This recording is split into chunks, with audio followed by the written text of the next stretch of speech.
نعرہ لگاتے ہیں ہم اہل سنت، تاج شریعت، تاج شریعت۔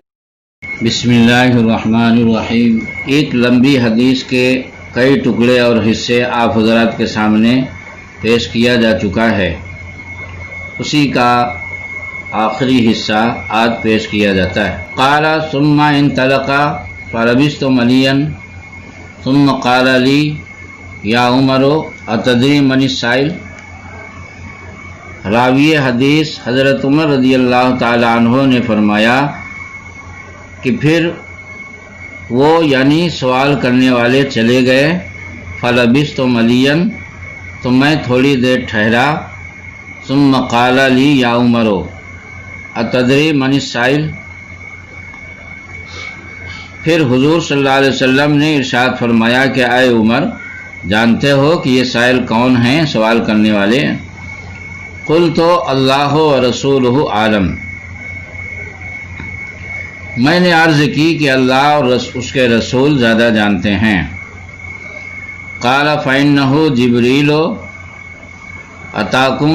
یعلمکم دینکم، حضور نے ارشاد فرمایا کہ یہ جبرائیل ہیں، تمہارے پاس تمہارے دین کو سکھانے آئے تھے۔ رواہ مسلم،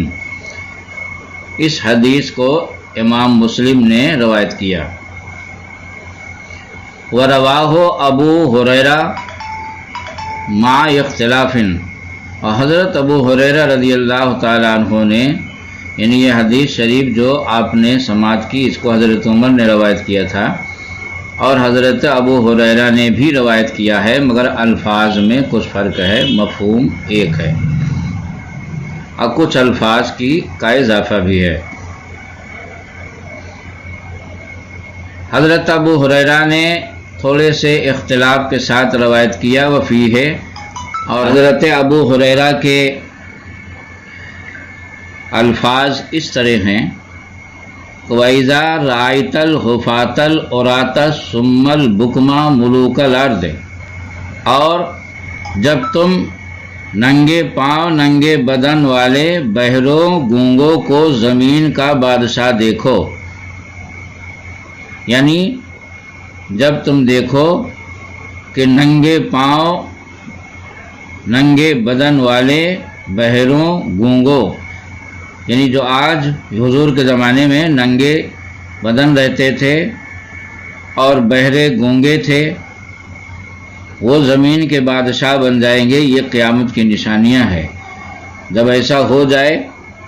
تو سمجھ لو کہ قیامت قریب ہے۔ اس کے بعد حضور نے فرمایا فی خمسین لا یعلمہن الا اللہ، ثم قرأ ان اللہ عندہ علم الساعۃ وینزل الغیث الآیہ، یعنی ان 5 میں سے ہے،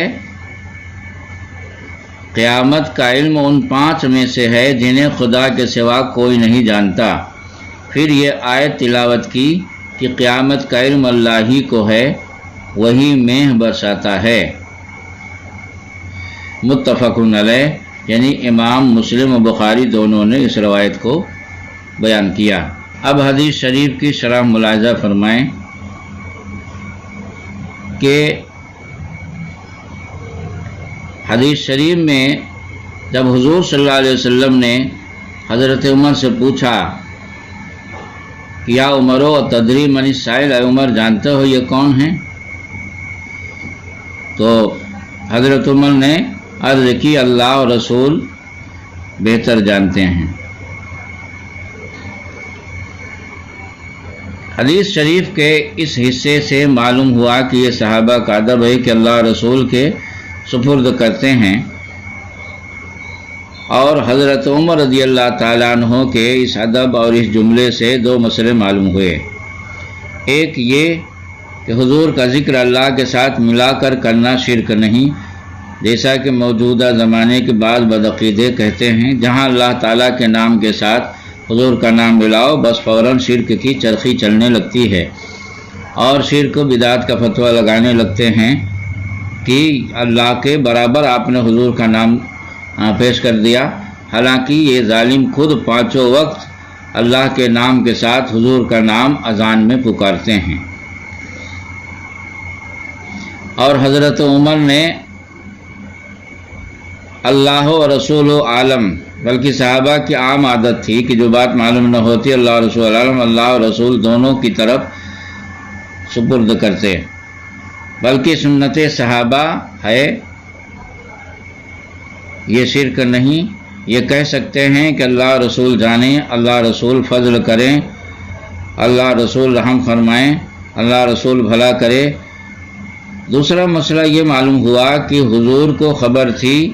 کہ یہ سائل جبرائیل ہیں، اگرچہ وہ انسان کی شکل میں تھے، وہاں پر کوئی نہیں پہچان سکا، مگر حضور صلی اللہ علیہ وسلم انسان کی شکل میں ہونے کے باوجود پہچان لیے۔ اب اس سے صاف ظاہر ہے کہ حضور کی نظر اور صحابی کی نظر برابر نہیں، ورنہ جس طرح حضور ان کو پہچان لیے تھے انسانی شکل میں ہونے کے باوجود کہ یہ انسان نہیں بلکہ جبرائیل ہے، لباس انسانی میں ہیں، اسی طرح صحابی بھی۔ اس کے بعد حدیث شریف میں ہے کہ حضور صلی اللہ علیہ وسلم نے فرمایا کہ حضرت جبرائیل، یہ حضرت جبرائیل ہیں جو تمہیں تمہارا دین سکھانے آئے تھے،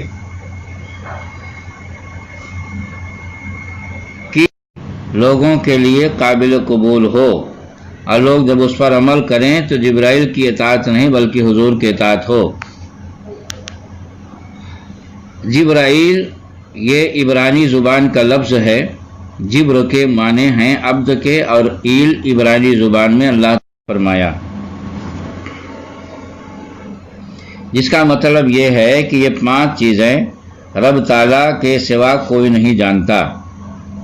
یعنی یہ کہ قیامت کب آئے گی، بات ہے علم عطائی کا انکار نہیں، کیونکہ علم عطائی اللہ تعالیٰ ان علوم کو کسی کو دیتا بھی نہیں، اس کا کوئی تذکرہ آیت میں نہیں ہے، لہذا یہ معنی لینا کہ اللہ تعالیٰ ان 5 چیزوں کا علم کسی کو دیتا بھی نہیں، یہ صحیح نہیں۔ کہاں مرے گا، کیا کمائے گا، کیا کھائے گا، کیا کرے گا، اور یہ ساری چیزیں فرشتہ کاتب تقدیر جو جس کو اللہ بھیجتا ہے، اور ان چیزوں کا علم اللہ تعالیٰ اگر کسی کو عطا کرے تو یہ قرآن و حدیث کے خلاف نہیں، جیسا کہ کاتب تقدیر کو اللہ تعالیٰ خود عطا کر کے ان چیزوں کا علم بھیجتا ہے۔ اسی طرح ملک الموت کو ملک الموت کا علم دیا جاتا ہے، ملک الموت کو تب تو آتے ہیں، اور اگر ان کو معلوم ہی نہ ہو، ان کو علم ہی نہ دیا جائے کہ آج کون مرے گا، تو پھر وہ روح کیسے قبض؟ یہاں پر علم عطائی کی نفی نہیں ہے، بلکہ یہ مراد و مقصود ہے کہ یہ چیزیں ایسی نہیں ہیں جو تخمینہ یا قیاس سے جانی جا سکیں، کہ یہاں پر فلاں کافر مارا جائے گا، یہاں پر فلاں، تو اگر کون کہاں مرے گا اس چیز کا علم اللہ تعالیٰ کسی کو دیتا بھی نہیں، تو ہمارے